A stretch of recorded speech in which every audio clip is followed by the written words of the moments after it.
She was 21 years old, and she had just been told, in a small land registry office on Elm Street in Sudbury, that the only thing remaining to her name in the world was a property called Harrow Mill, a place that appeared on no current provincial map, and that the clerk behind the counter had needed 3 separate filing drawers to locate. Settle in with us tonight, because this one takes its time. And if you've ever been handed something that other people called worthless and weren't quite sure what to do with it, we think you'll want to hear how it ends.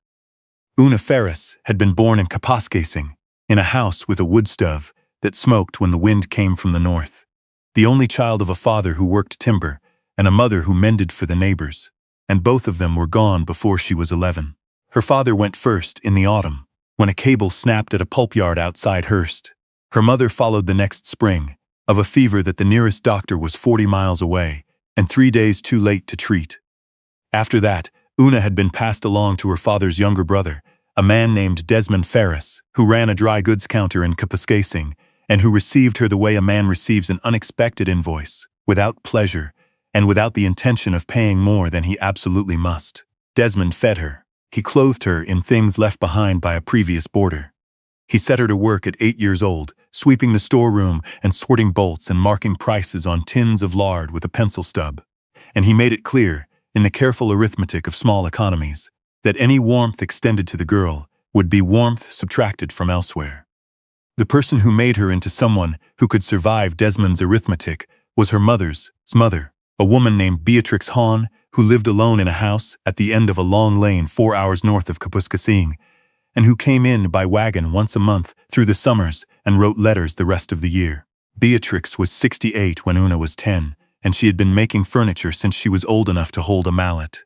Chairs, tables, shelving, window frames, small commissions for neighbors who paid in eggs or flour or the promise of help come haying season. She had run her own workshop since her husband died in 1899 and had not once considered stopping. She taught Oona what Desmond's storeroom never would.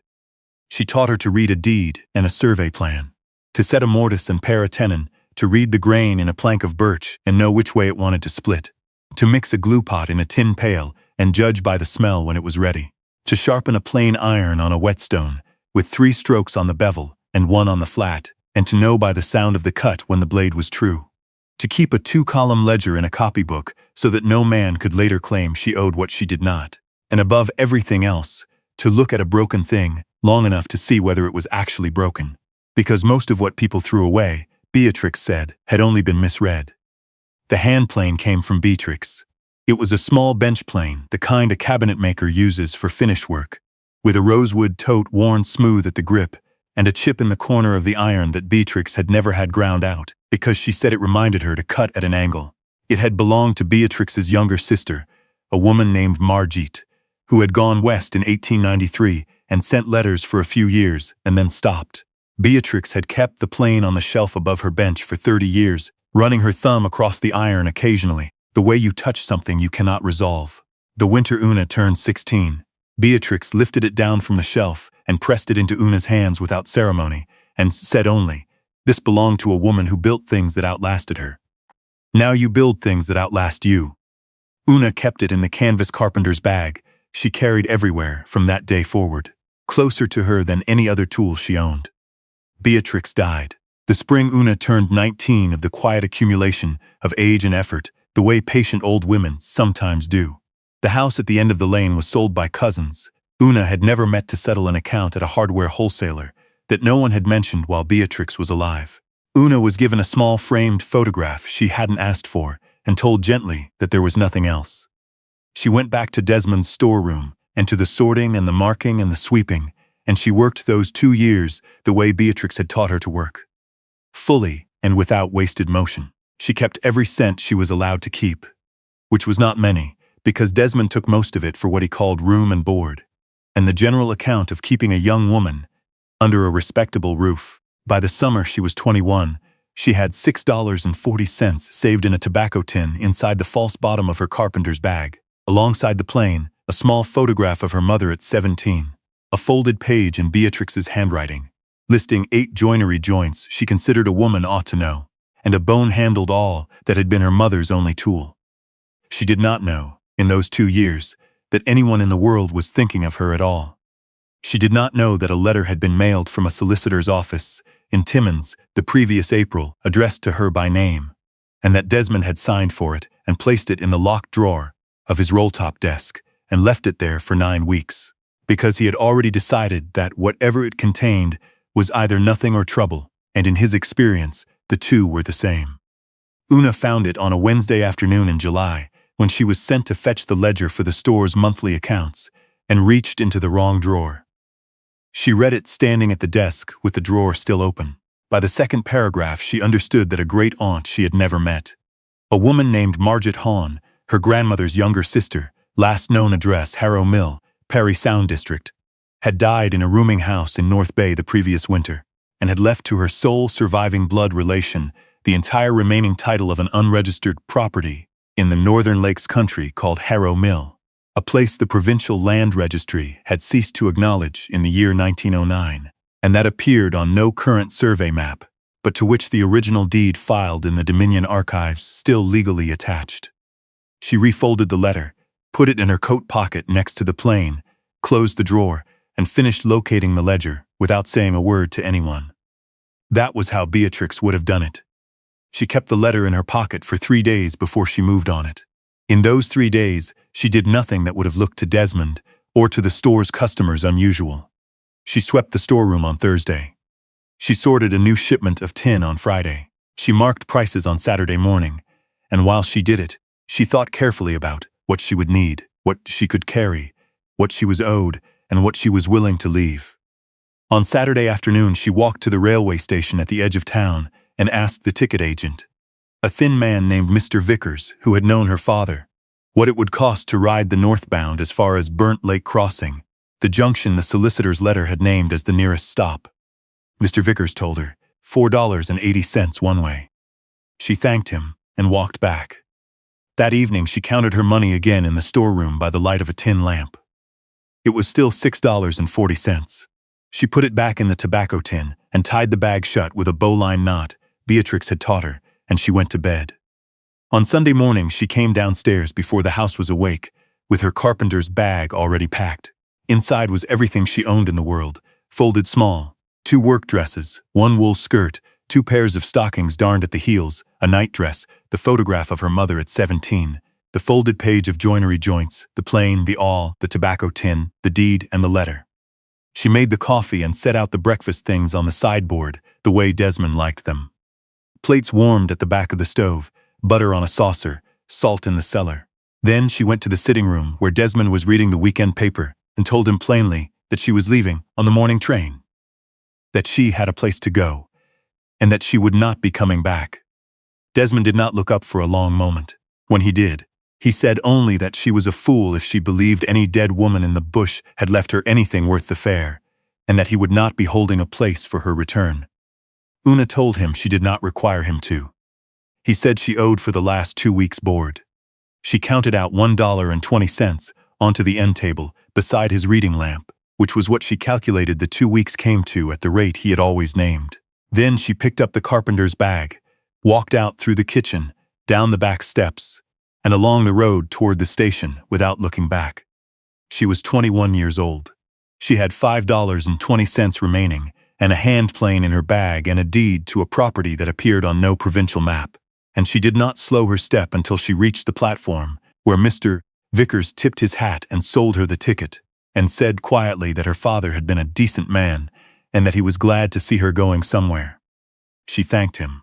She sat on the bench with the bag across her lap and waited 1 hour and 40 minutes for the northbound.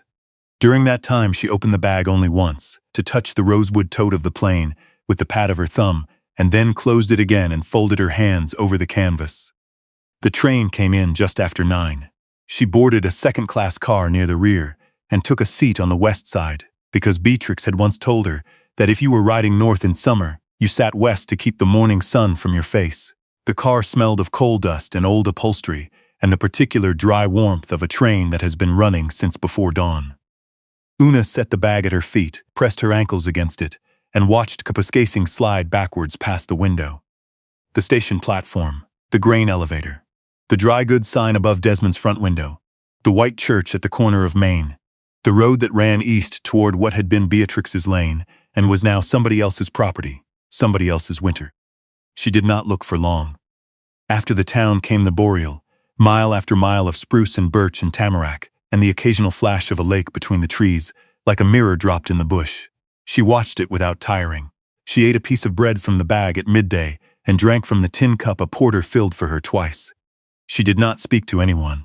The train ran north through the afternoon, with the windows cracked and the summer air smelling of pine resin and river mud and warm iron, and she sat with her hand resting on the canvas of the bag and watched the country deepen and slow around her. She reached Burnt Lake Crossing at 3:20 in the afternoon and stepped down onto a plank platform in front of a single unpainted building with a hand-lettered sign. The air was cooler here, and it smelled of spruce and something mineral. Iron or feldspar, the smell of the shield. The station master, a broad man with red-weathered hands named Mr. Grigg, looked her over once and asked where she was headed. She said, "Harrow Mill." He was quiet for a moment before he answered. He said Harrow Mill was 11 miles north along the old logging cut, and that nobody had asked him about it in 8 years. She thanked him.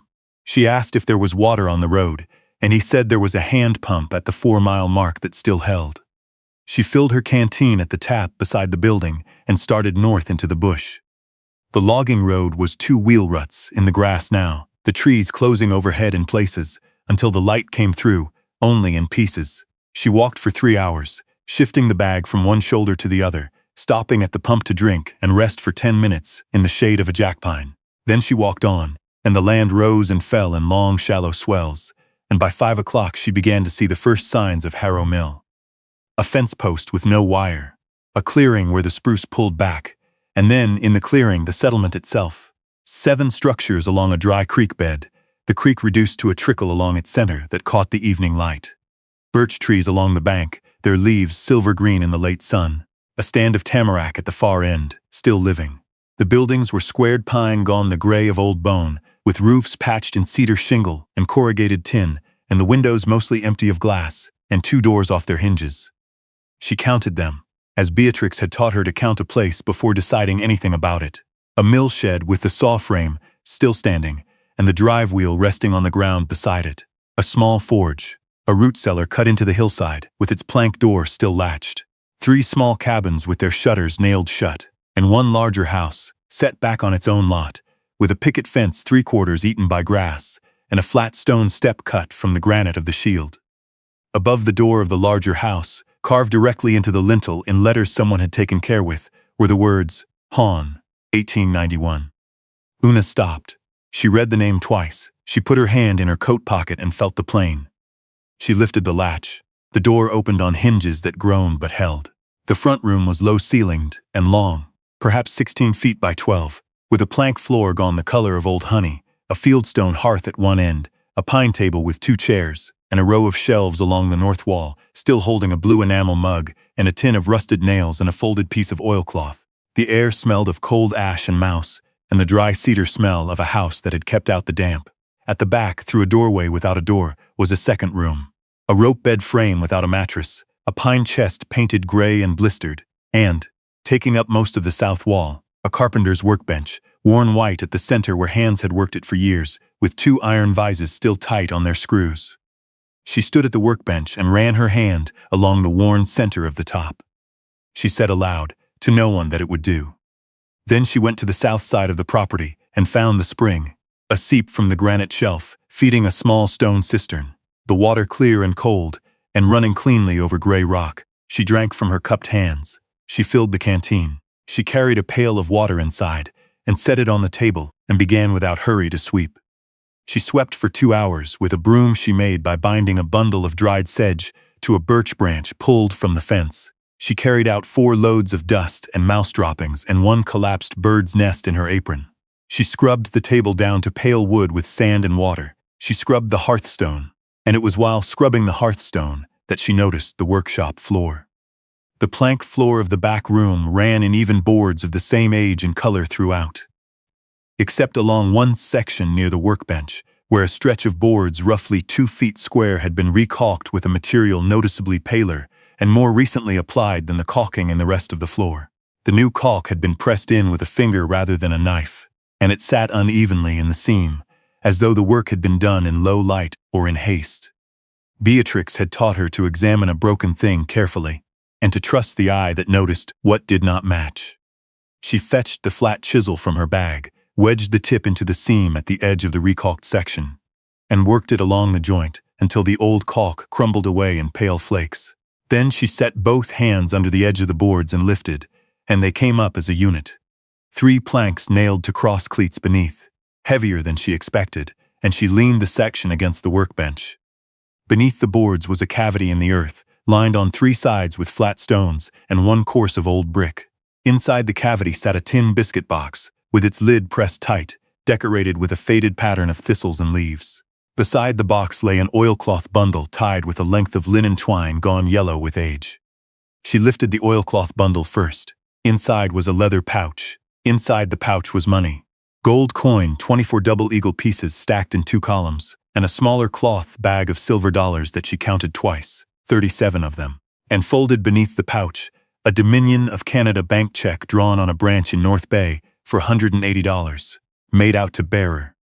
She sat down on the workshop floor, with her back against the workbench, and let her hands rest on her knees for a long time. Then she opened the biscuit tin. Inside was a letter, written in a careful forward slanting hand, on 3 sheets of ruled paper, the ink faded to brown at the edges and still clear at the center. Beneath the letter, face down, a small photograph mounted on card, and beneath the photograph, wrapped in a square of flannel, a woodworker's bench plane. She lifted the plane out and held it in her hands. It was the same pattern and size as the one in her bag, the same rosewood tote, worn smooth at the grip, a chip in the corner of the iron in the same place, the same wear at the mouth of the sole, that particular brightening of metal that happens when a plane has been used for years on the same stroke, at the same angle, into the same grain, except that this one was slightly less worn. The tote slightly darker, as though it had been the first one made, and the one Oona carried had been shaped after, by the same hands, in the same workshop, on the same bench she was leaning against now. She set it on the floor beside her. She unfolded the letter and turned toward the last light in the south window.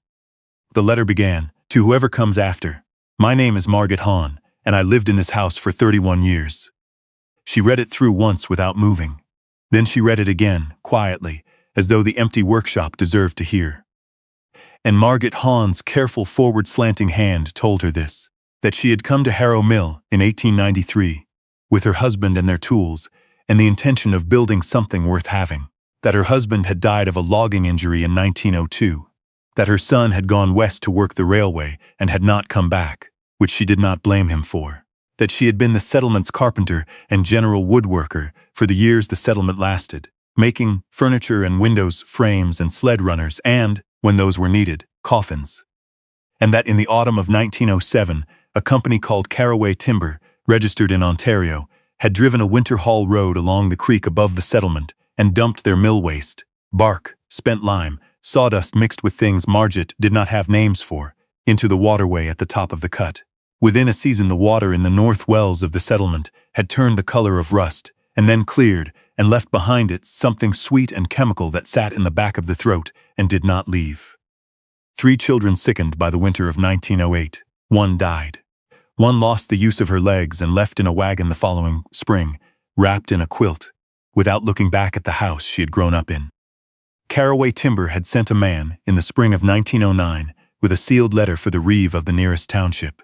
Within the year, Harrow Mill had been quietly removed from the provincial registry, so that no record existed against which a claim for damages could be brought, so that the settlement, to the machinery of the government, had simply never been.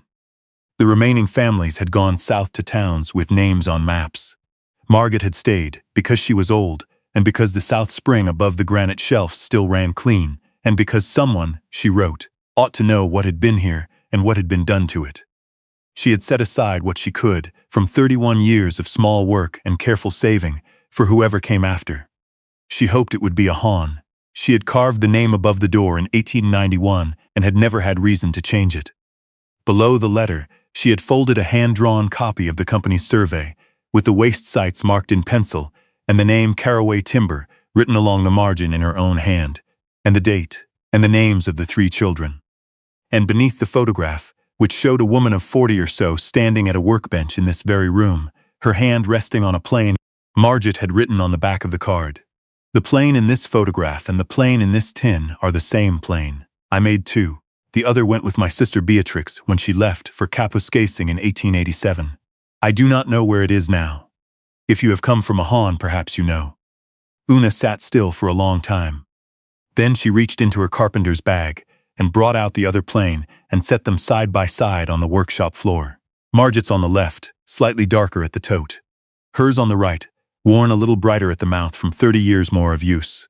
The same chip on the same iron, the same angle on the bevel, made by the same hands, in the same place, and carried for nearly 40 years by two sisters who had not seen each other since 1887 and would not see each other again. Beatrix had kept Margit's plane on her shelf for 3 decades. She had given it to Oona without knowing what Margit had built, and left waiting at the end of an 11-mile logging road. And Margit had made that road and this house and that tin box in the floor, and had hoped a Hon would come, not knowing that the Hon who came would already be carrying the other half of what she'd left behind. Oona went out to the stone step and sat with her back against the doorframe and looked at the light moving on the spring water. After a long time, she went back inside. She slept that first night on her folded coat on the workshop floor, with the two planes resting parallel beside her head. In the morning, she began. She mended the rope bed frame with cord she braided from a length of canvas strap she found in the mill shed. She patched the 2 broken windows with oil paper cut to size and tacked at the corners. She rehung the front door on a hinge she straightened on the hearthstone with a flat rock. She fixed the pine table's loose leg by cutting a new stretcher from a birch rail, fitting it with a drawbore peg and a nail drawn from the fence post, and hammered straight on the hearthstone. On the 3rd day, a man came down the logging road on a bay roan and stopped at the fence. His name was Ward Aubrey. He was 54, and he ran cattle on the open ground 6 miles east, and he had seen her smoke and ridden over to see who was burning wood at Harrow Mill. She showed him the deed. He read it slowly, holding it at arm's length. He said he had not heard the Hon name in 20 years, but that the Hon woman had been a fair carpenter and a fair person, and that if Oona meant to stay, he would send his boy over with a cord of split tamarack before the cold came.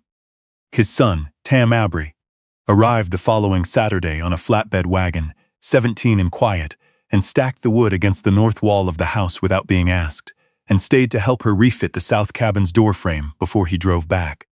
The following week, a wagon came from Burnt Lake Crossing, carrying a woman named Maisie Brigg, the wife of the crossing's postmaster, 62, and built like someone who had been doing hard work for decades and had no intention of stopping. She had heard from her husband that a young woman with a carpenter's bag had walked north off the northbound and decided to come and see for herself. She brought a sack of oatmeal, a crock of lard, a dozen eggs packed in shavings, and a Dutch oven for the hearth. She stayed the afternoon, showed Oona how the south spring ran, and confirmed with a flat voice, and no surprise that the north reach of the creek still carried a faint taste of metal and should not be used for drinking or cooking. Before she left, she wrote her name and the date on the inside of the pantry doorframe in pencil and told Oona to do the same for every person who helped, so that the house would have its own record. Oona did. A week later, a trapper named Felix Dalt, 60, who had worked the lake country since before the settlement was struck from the maps, came through on his way north and stopped for water at the South Spring.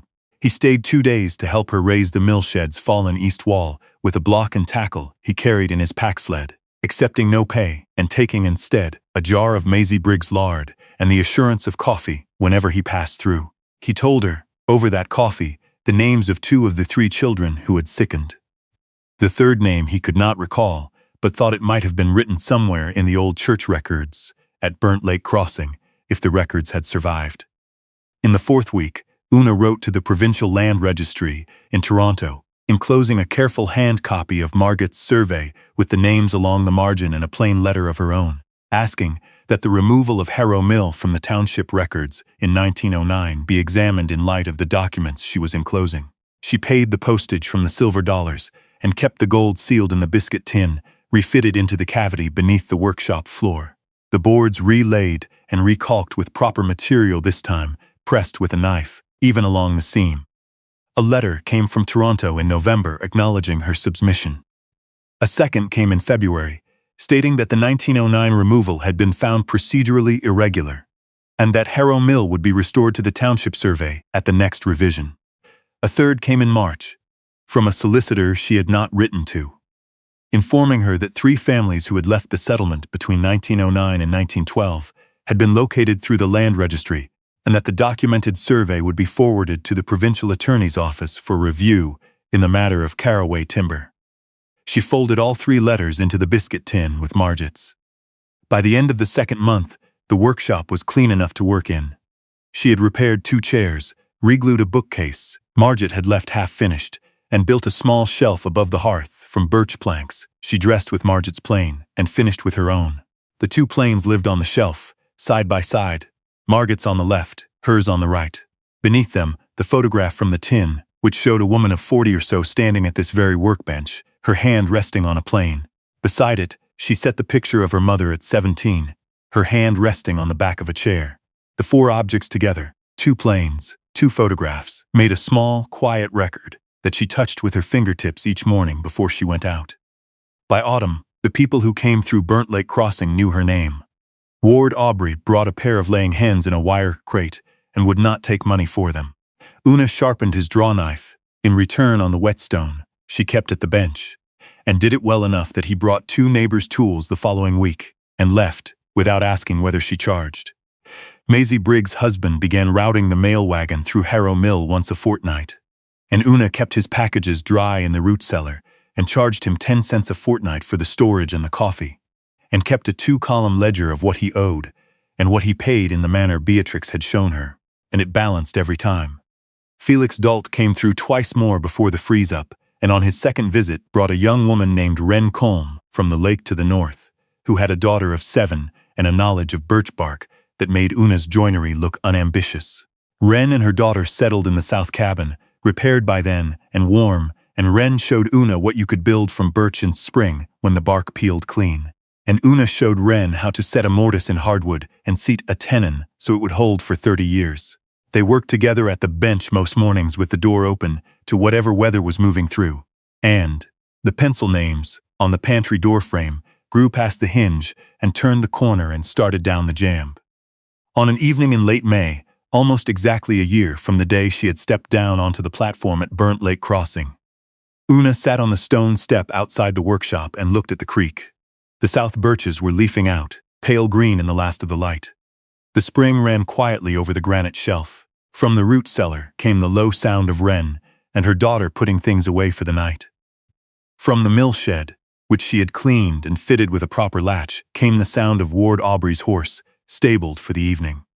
She thought, without reaching for it, of Desmond's sitting room, of the letter in the locked desk drawer, signed for and left there for 9 weeks, of the cousins she had never met who had sold Beatrix's house for a wholesale account nobody mentioned while Beatrix was alive, of the people who had looked at her and tallied her up as something that could be used until it was used through.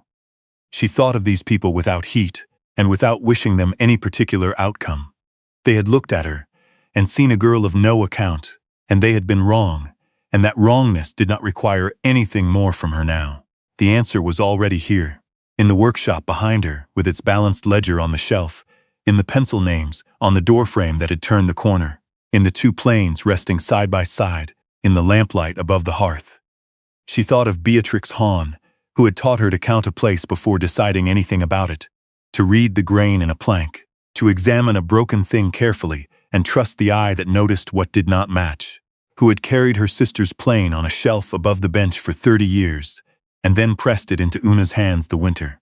She turned 16, without knowing what Margit had built, and left waiting at the end of a logging road she had never walked.